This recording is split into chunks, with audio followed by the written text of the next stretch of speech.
Buns. ஏழை மக்களோட பசிய போக்குற உணவுகள்ல ஒண்ணுதான் பன். ஏழைகள்ல இருந்து பணக்காரங்க வரையிலான உடம்பு சரியில்லாதவங்க விரும்பி சாப்பிடுற உணவுகள்ல இந்த பன்னும் ஒண்ணு. எல்லா நாடுகள்லயும் மாவு, முட்டை, பால் போன்றவற்றை யூஸ் பண்ணி பன் தயாரிப்பாங்க. ஆனா சீனாவில சிலர் அதிக வருமானத்துக்கு ஆசைப்பட்டு கார்ட்போர்ட்ல இருந்து பன் தயாரிக்கிறாங்க. கார்ட்போர்டை தண்ணியில ஊற வச்சு அதுல ஒரு சோடாவை மிக்ஸ் பண்ணி பன்றி கொழுப்பை அதோட சேர்த்து பன்ஸா தயாரிக்கிறாங்க.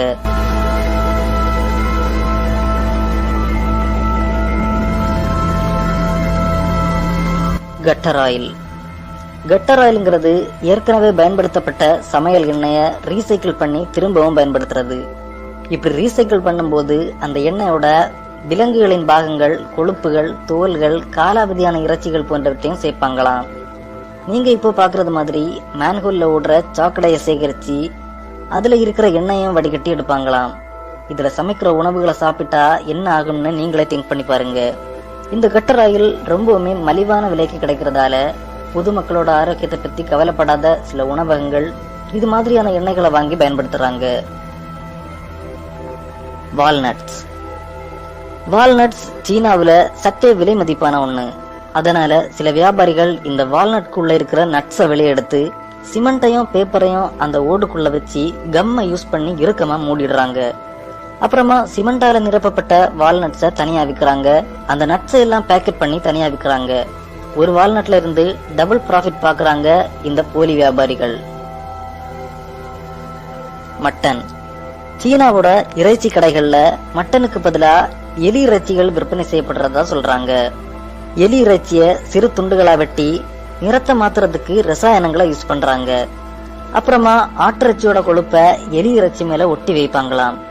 இந்த கொழுப்பை வச்சுதான் இறைச்சி போலியானதா உண்மையானதான்னு கண்டுபிடிக்க முடியும்.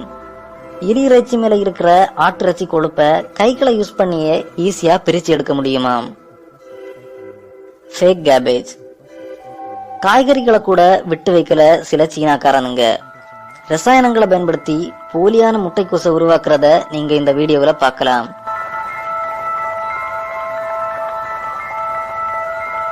மக்களோட ஆரோக்கியம் மேல அக்கறை இல்லாத சில பணத்தாசை பிடிச்ச கேடுகட்ட வியாபாரிகள் தான் இந்த மாதிரியான போலியான காய்கறிகளை உருவாக்குறாங்க.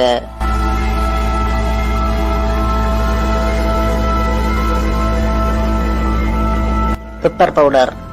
பொதுவாவே சமைக்கும் போது உணவுகள்ல சீசனிங் பண்றதுக்கு பெப்பர் பவுடர் சேர்க்கிறது வழக்கம். இப்படி ஒரு முக்கியமான சமையல் பொருளையும் போலியா தயாரிக்கிறாங்க சில சீனாக்காரனுங்க. மண் மற்றும் மாவு போன்றவற்றை மிக்ஸ் பண்ணி பெப்பர் பவுடரா விற்கிறாங்க சில பணத்தாசை பிடிச்சவனுங்க.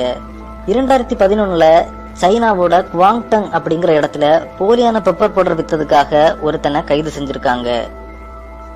Fake meet.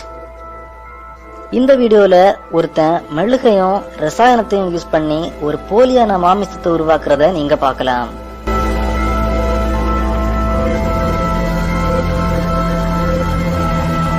இந்த மாதிரியான போலியான உணவுகள் மற்ற நாடுகளுக்கு மட்டும் இல்ல, சீனாவில வாழுற மக்களுக்கு கூட போய் சேரக்கூடாது அப்படிங்கிறது தான் என்னுடைய விருப்பம். இந்த வீடியோ உங்களுக்கு பிடிச்சிருந்தா லைக் அண்ட் ஷேர் பண்ணுங்க.